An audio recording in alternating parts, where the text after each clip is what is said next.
After a long, productive day at my big computer, I treated myself to some wind-down time with my pocket screen computer.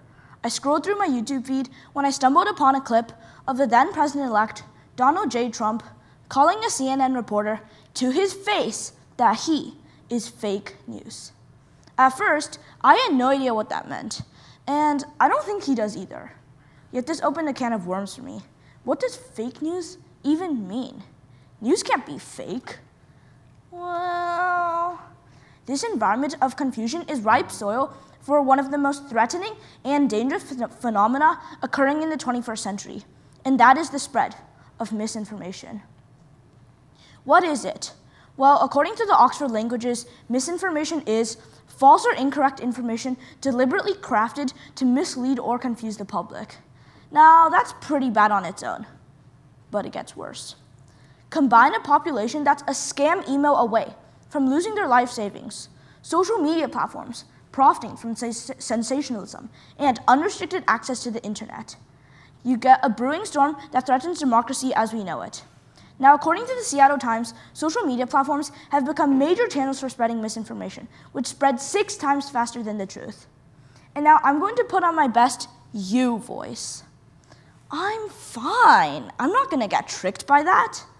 You encounter more misinformation than you realize. Take your favorite funny hee-hee-ha-ha video app. That can actually contribute to the downfall of America. Hear me out, simply by uncritical overuse. Take the peak of the pandemic. We could have only existed and communicated because of our social media, and we were bombarded by misinformation. Enter ivermectin, hailed by some as a miracle cure, notably for its ability to treat parasites in animals.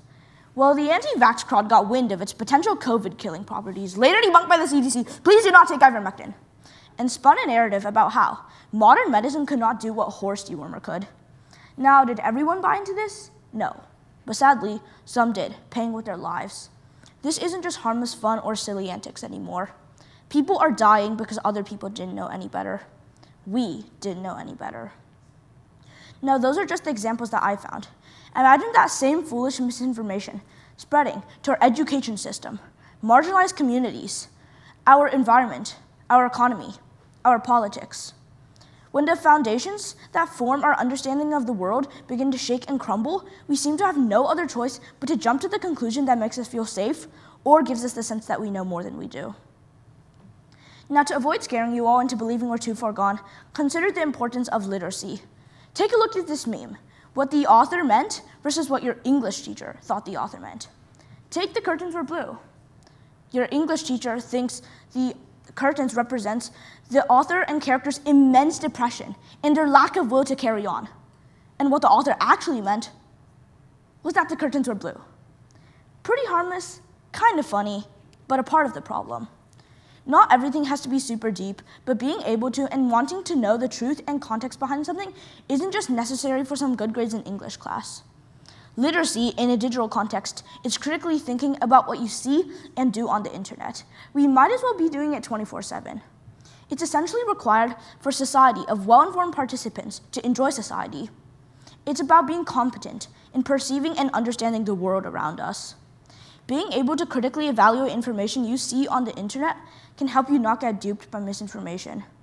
It can make the difference between the age of information and the apocalypse of ignorance.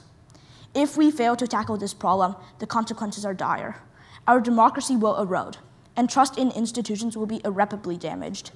It is imperative that we act now to safeguard our society, because it is in our hands to ensure a well-informed world. Thank you.